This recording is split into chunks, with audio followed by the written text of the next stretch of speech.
Rob Ford, how are you doing, Your Worship? Good, John. How are you? Good, thanks. So you're in a better position to know than we are. What did happen at the Board of Health today? Because the impression that's been created is they're sort of running off to get started on pilot projects to lower those speed limits. It's absolutely ridiculous. I just got to correct one thing. It was $61,000 we paid for this 71-page report to lower the speed limit from 40 in some areas to 30, from 50 to 30 in some areas, believe it or not, and also put in speed humps basically on every corner of the city. To me, it's absolutely ridiculous. I do not support this whatsoever. And so today they said, okay, well, we might not lower it to 30, but let's do some pilot projects across the city.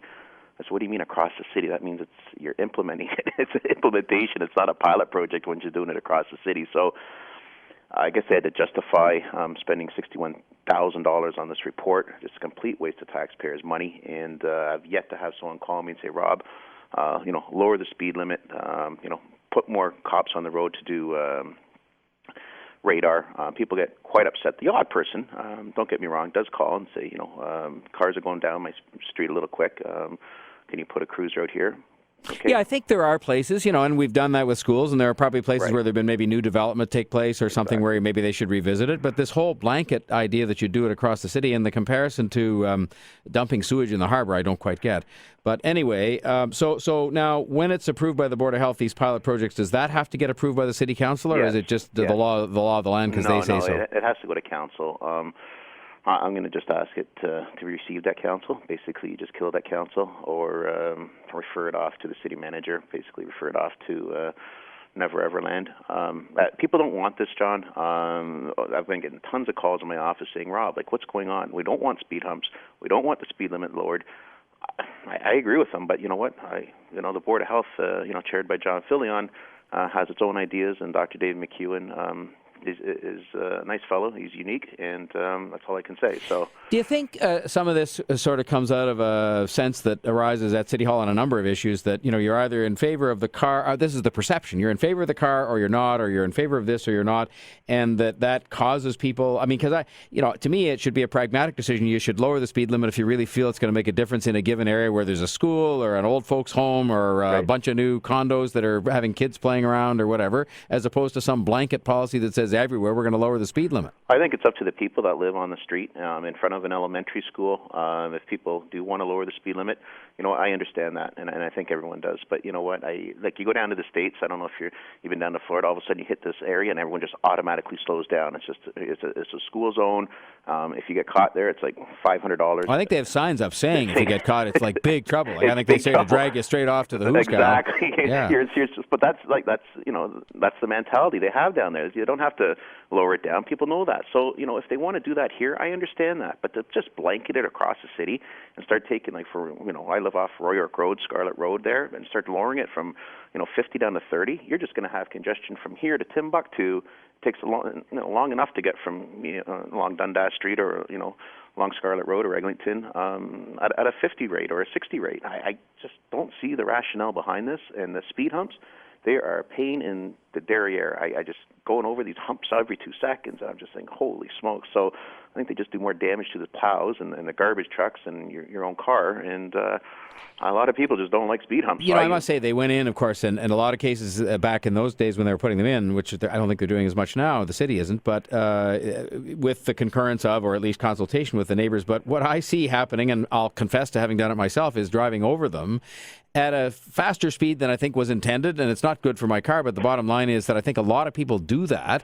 and so you don't really get the intended purpose from the thing. No, you're absolutely right. Or they try to go around them if there's a little gap. Well, I've seen that too, yeah. If they don't pave it right to the curb, people try to, it's just, I understand, again, in front of schools, yes, but anywhere else, I just don't think they're necessary. And to be going out and spending this kind of, taxpayers' money, $61,000 on a 71-page report, and then that committee just starting to massage it, and I just question how much work do these people have to do? We have a bed bug problem that money could be spent on. We're already, doing the crossings, the pavement markings. We're already doing the pedestrian countdowns, which I think are really good. We're doing a lot of sidewalk construction. That's where the money should be spent, fixing our roads, getting our sidewalks in good repair, changing these PXOs, these pedestrian crosswalks, putting traffic lights there because, I don't think they're very safe. People just put out their finger and, a lot of people get killed at those crosswalks.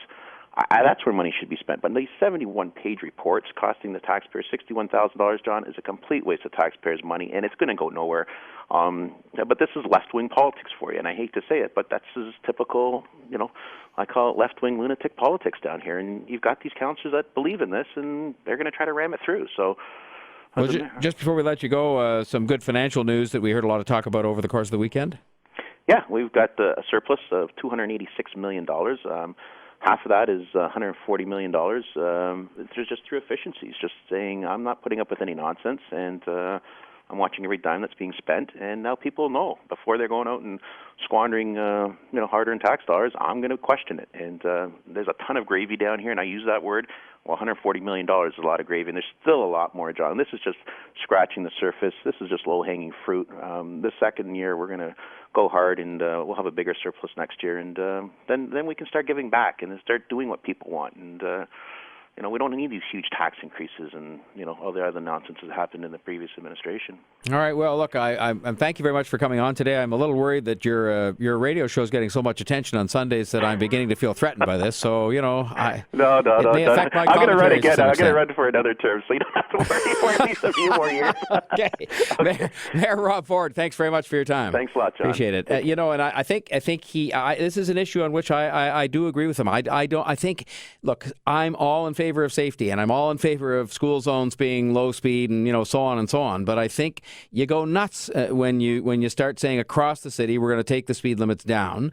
I think they're at about the right level now. It's funny, it's been good enough for years and years and years to have it at that level, and now all of a sudden we're having a new sort of big thing of it, and we're comparing it to dumping sewage in the harbor. I mean, and doing 61 or whatever it is, $1,000 studies on this. He's right about that stuff too, folks.